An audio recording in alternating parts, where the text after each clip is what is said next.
It's time to hear the story, make the connection, learn the lesson, and gain the wisdom. Are you ready? Let's get charged and be changed. The Sister Speak Brother Break Show. Conversations on grace, healing, and deliverance. This is Marcy Bush. Come on, let's journey together. You have people in your ear, again, they don't understand. They mean well, but they don't understand. You know, why don't y'all adopt? Come on, man. You know, I'm already dealing with kids on a case-to-case basis daily. I see the adoption point of it.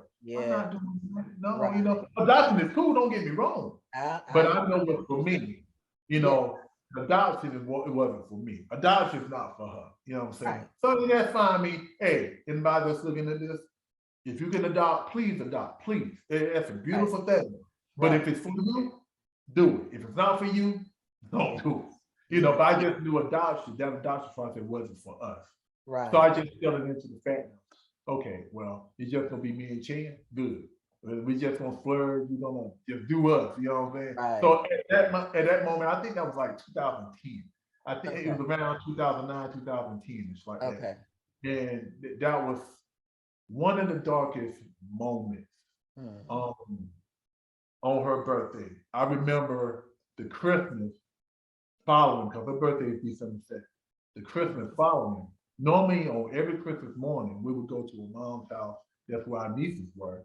And we would do the Santa Claus, the Christmas thing, and all that stuff.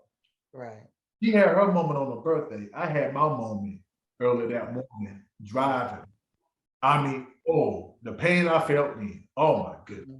Oh, I felt pain. I mean, I'm not one to feel pain. I'm probably one of the laid back people that you ever meet. I don't feel pain like that. Don't bother me. I don't care. You know, long as I got my gummy bears and my sports and my great food. You know what I'm saying? You tell the truth. You tell the truth. Yeah, you know. Nothing bothers me. Yeah, it don't bother me. I don't care. But you know, December 25th, I think it was 2010. You know, that's when I broke down. I'm talking cry from a hurt place.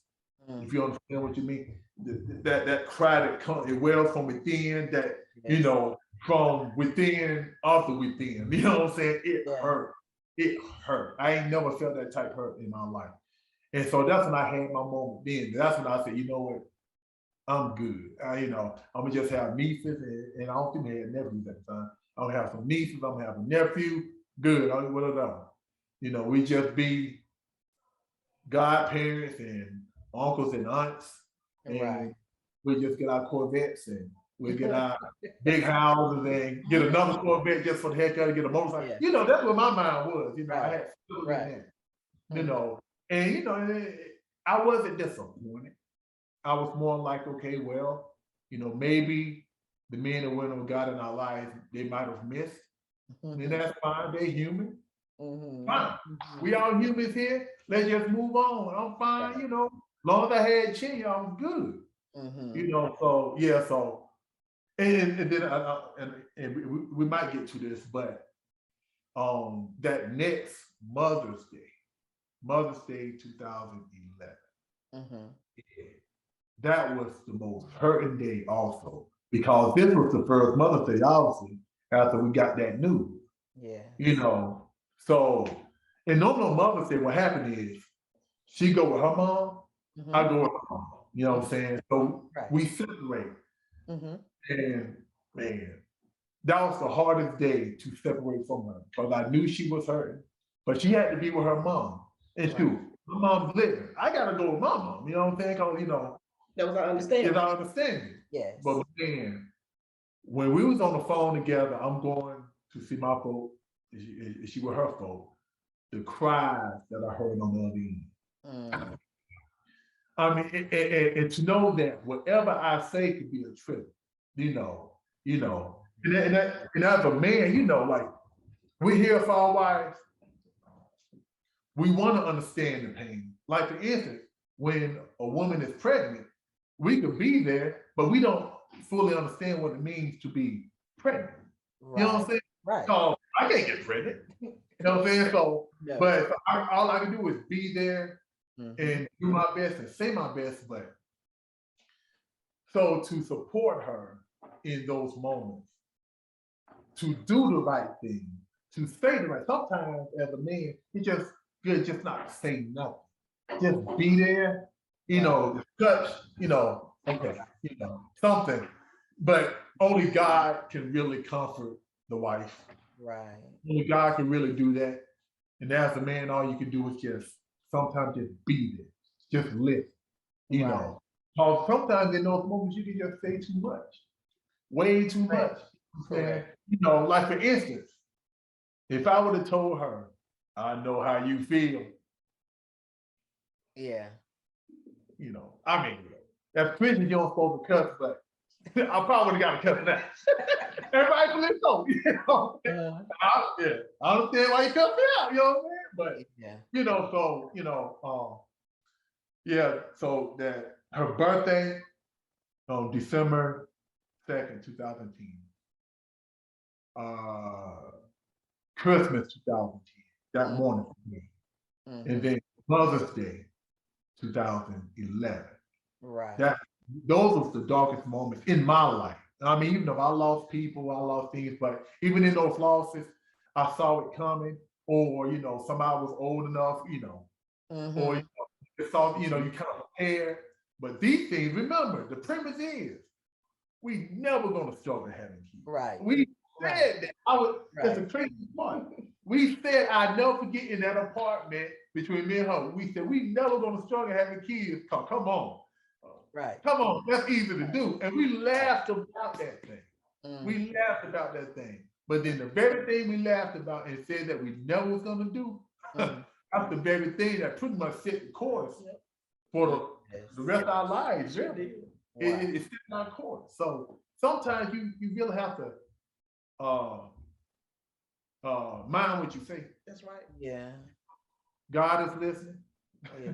The devil's listening to. Yes. You know what I'm saying? So anything you say in the atmosphere, just make sure that you can be held accountable. Okay. So that's why you really have to watch what you say. Okay. And do you think so? I'm trying to figure out how to the question even about what you said and the agreement that we're not going to struggle having kids. But do you think that posture was necessary? Not the not struggle part, but the agreement that, it's going to happen, because those are the words you said, but there was a feeling behind it that, this is going to happen. And it almost feels like, because, and I always say this, out of all the things that happen to us in the course of a day, in the course of a week, a month, our lives, when there are certain things that are planted in our memory, certain things that we remember, because even though y'all laughed and talked about it, y'all have laughed and talked about a lot of stuff that you don't remember. But the fact that you both remember that and it stood out, it's just me. I believe that there may have been something that connected in you too, that was on a different level than just what you spoke.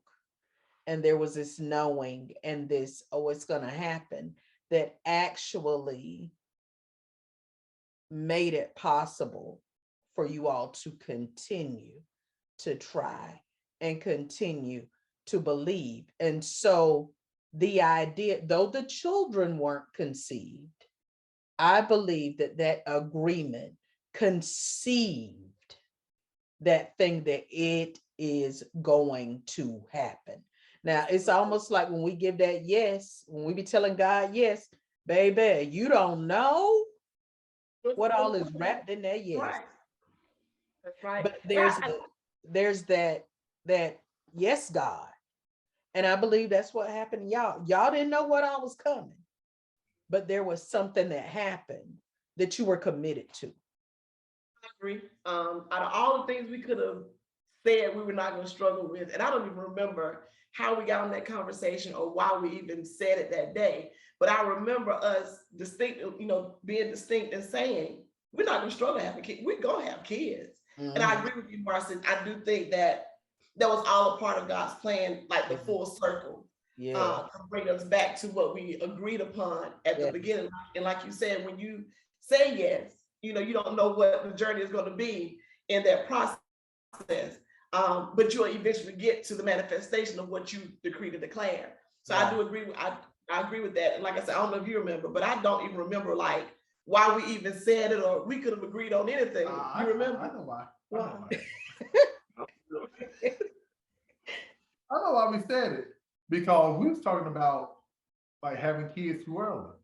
Okay. So if we get to that point, let's stop. If you know what I mean. Yes. Pull back. Let's put it like that. You know what I'm saying? Right. So at the time, like when we was being married, we was pulling back. Right. You know what I'm saying? Instead of just laying the whole magnificent part of it. No, we didn't lay. No, we pulled back. But like, because that is the least worry. That's gonna happen when we're ready for it. Exactly. So that's what we were talking about. Yeah, that's what we were talking about. Now, Delvis, when you talk about, I'm sorry. I'm saying, and even though he was, when we got to that point, that breaking point, and he was, when he said, he was just like, well, we could just live our life. Like, we could just do what we do and travel and just have fun. But I still, like I told you earlier, I just couldn't let it go. I couldn't let it go. I knew what I believed. I knew what we said. I knew what I wanted.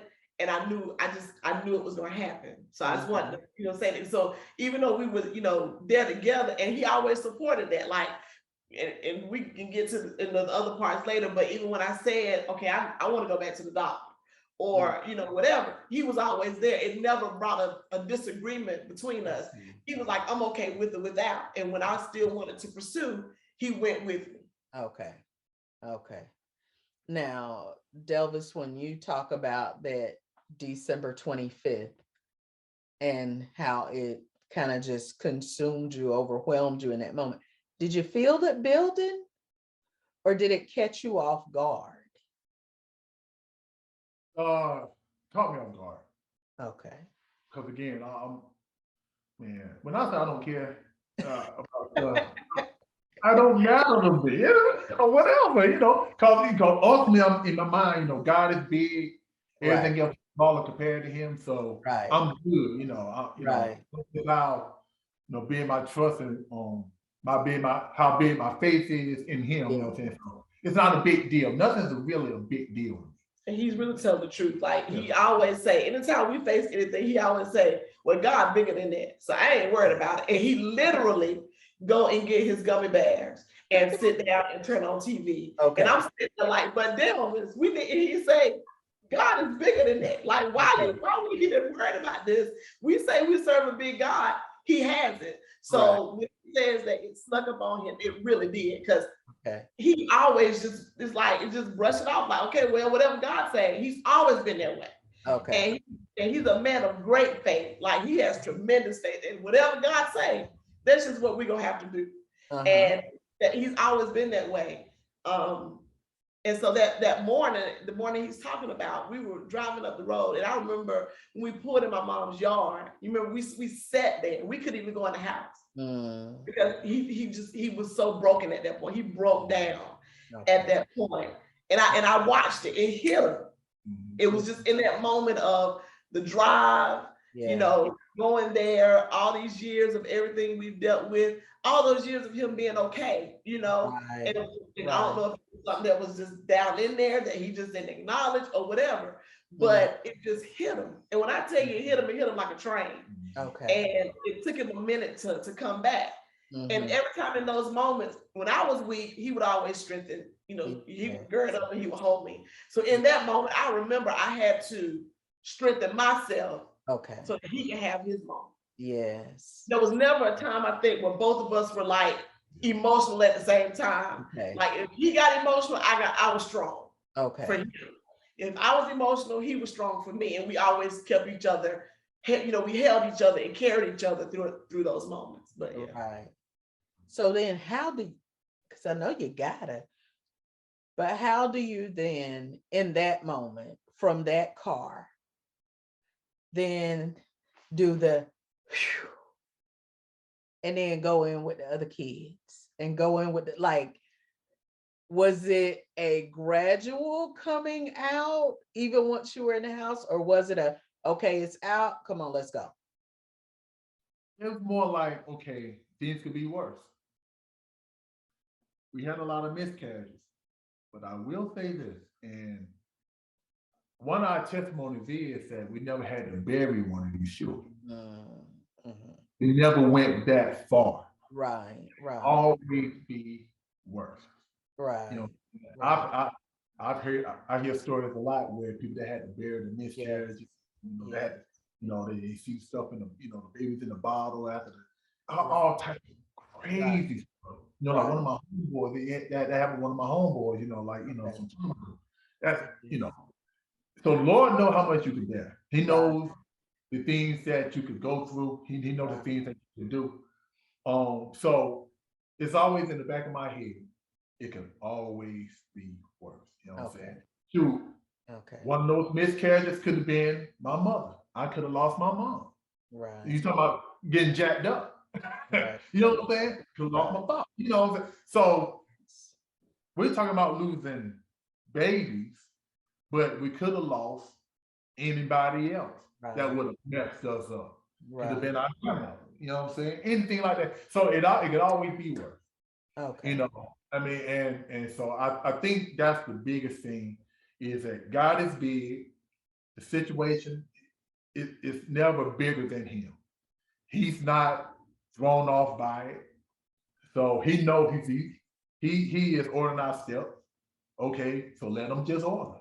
The sun is gonna come up tomorrow. Yeah. I'm here to see it. The sun's coming up. Yeah. If you like it or not, the sun's coming up. It might be raining outside when it comes up, but there never is a sun behind that cloud.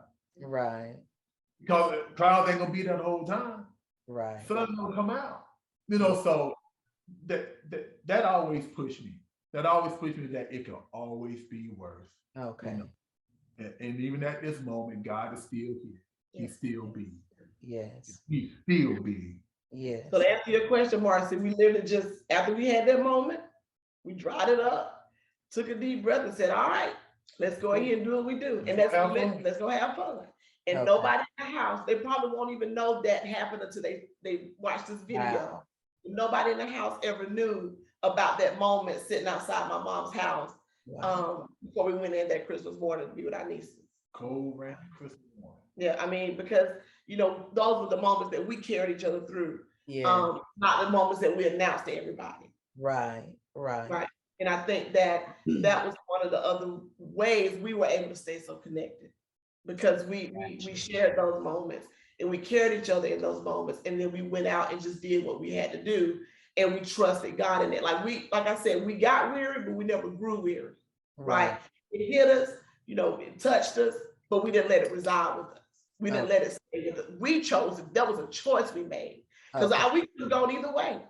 And could have been justified in it. I could have went into a full state of depression. Right. But we didn't. And he mentioned about not having to bury the kids. I remember every time we did, they would do the DNCs or whatever and had to remove. They would ask, do you want to see it? No, I don't want to see it. I don't want to. I don't, it is what it is, right? God allowed it to happen, and we had to learn to trust what God allowed. I knew that there was a plan.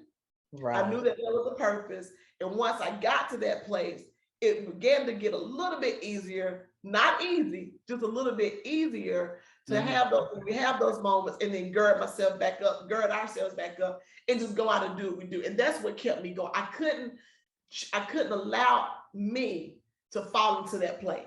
Right. I would have never had children if I did. Gotcha. If we let that room stay dark and not left that day, if we pulled the car out the driveway and went back home and cried that Christmas or whatever, I truly believe we would not have had children today. Okay. But because we dealt with what we dealt with, but then we made a decision that we were going to keep going and keep trusting and keep pushing and keep living and keep speaking, I believe that's why we were able to complete the process. Yeah. We couldn't quit in the process. We had to complete what we were Yeah. charged to do so Yeah. that God could be magnified. Okay. That was a part of completing the process for us. Okay. Now, did you, and because I know family is near and dear to both of you, did you find that you had, I know that I'll put it this way, I believe that you had support. Did you often lean on them, or were you determined to make this something that the two of you kind of just girded each other up in, or did you allow yourselves to lean on others? I had all the support in the world from my family, from my sisters, from my mom. You know, they were there. My sisters, Lord, my sisters, I love them so much. And sometimes they didn't know what to say, but they were there. Okay. They might just come and sit around the table. Yes. And we make food, fix everything. Okay. So we may just sit around and they would come. And I remember one day they had a by faith baby shower for me at church. And one Sunday they came in and they all bought baby stuff. And they were like, we believing with you. We're trusting with you. And I remember there was, again, Bishop Presley, he was like, he always came, he always gave us words. And I remember he gave us a word about getting folks around you that can fast with you.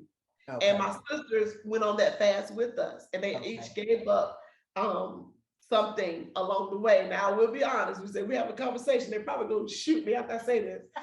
They started dropping off because I guess it was taking too long. So they was like fasting for a while. Right. Somebody drop off, and then they're fasting with somebody else. And it got down to one. One stayed with us the whole time. Okay. But she fasted for us. And every week she gave up something. Okay. Something she enjoyed. Yeah. And she did it for a long time. And I'll be honest, she outlasted me. Wow. In that fasting. And she wouldn't quit. She said, I'm believing with you.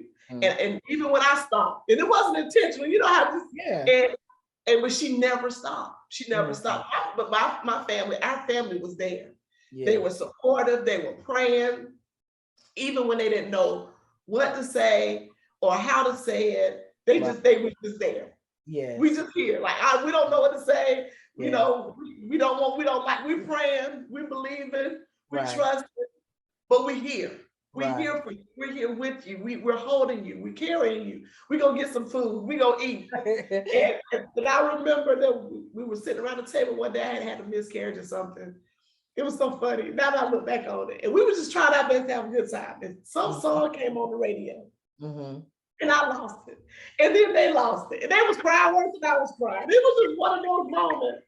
But they were there. Yeah. They were there. And my mama, being my mom and my pastor, she was there, and she always had a word. Not that I always wanted to hear the word. Right. But she had the word, and she always offered us that encouragement. My aunts were there. Okay. I mean, we had the support. Okay.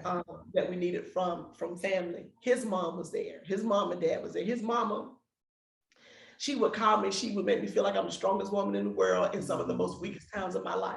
Wow. And she would call me and she would say, I'm amazed at your strength. And she would always do it when I was feeling my weakest. Yeah.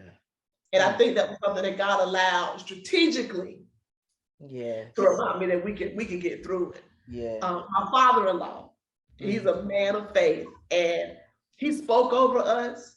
He had dreams about his grandchildren. Now that was another one of the ones that really, it was difficult because I knew how bad he wanted grandchildren. Yeah. And he prayed and he believed God and he trusted God and he spoke over us. And I knew, again, because of his faith, yes, that God was gonna honor what he requested.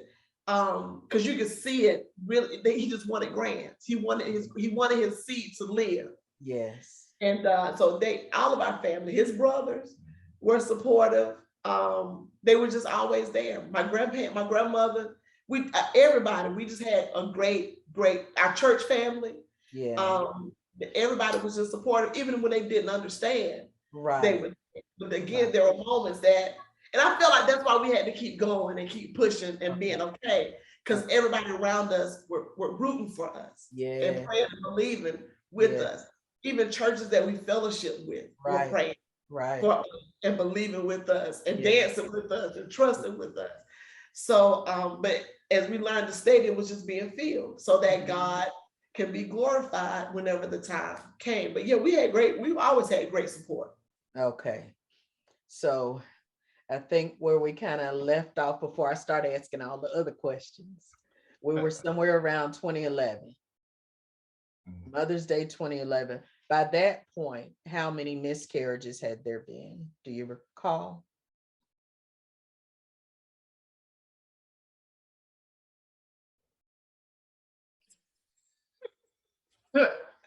A lot. Yeah. A lot. And that was the decree and declare Mother's Day too, wasn't it? Yeah. So that particular Mother's Day, the one he mentioned about the 2011 Mother's Day, and that was a hard one for me. But after everything we went through, and like you told you, I called them. I went to see my mom, went to see my grandmother, did the whole Mother's Day thing, and I got home that day, and I literally just buried myself in the bed. It just got under the cover, and I lost it. Okay. But prior to that morning in church, I had to really walk on faith, because again, I was at a real vulnerable point. Yeah. And that was it was like one of those do or don't do it moments. Either you're gonna do it now, you're gonna trust now, or you're not, right? So I was really weak at this time. And that Sunday morning, I know what overcame me. It was like one of those things where I just stood up in service. And it was Mother's Day morning, and I decreed, and I in the pulpit, I declared, I said, this will be the last Mother's Day that I don't have my own children. Ooh. I mean, I said it boldly. I didn't, there's nothing I anticipated doing, nothing I planned doing. It was just in that moment that I stood up during testimony service, or at some point, I don't even know if it was testimony service, but I stood up and I declared then, I said, this will be the last Mother's Day. I don't have a child of my own. And that was it. I had to speak it. I had to say it. Yeah. Out of all we've gone through, I just said it. This is the last one I will not have where we won't have children of our own. Yes. But then the rest of that day was hard. After I said that, it was mentally and emotionally, the devil tried everything he could to mess with my mental, to mess with my mind. Oh, so you stood there and said that, I'm going to show you. Thanks so much for joining us today. If you've been blessed by today's show, feel free to let us know. And if you'd like to sow into this ministry, become a sponsor, or contact us, you can reach us at 803-221-0169. Or you can email us at the SSBBshow@gmail.com. Let's continue this journey together.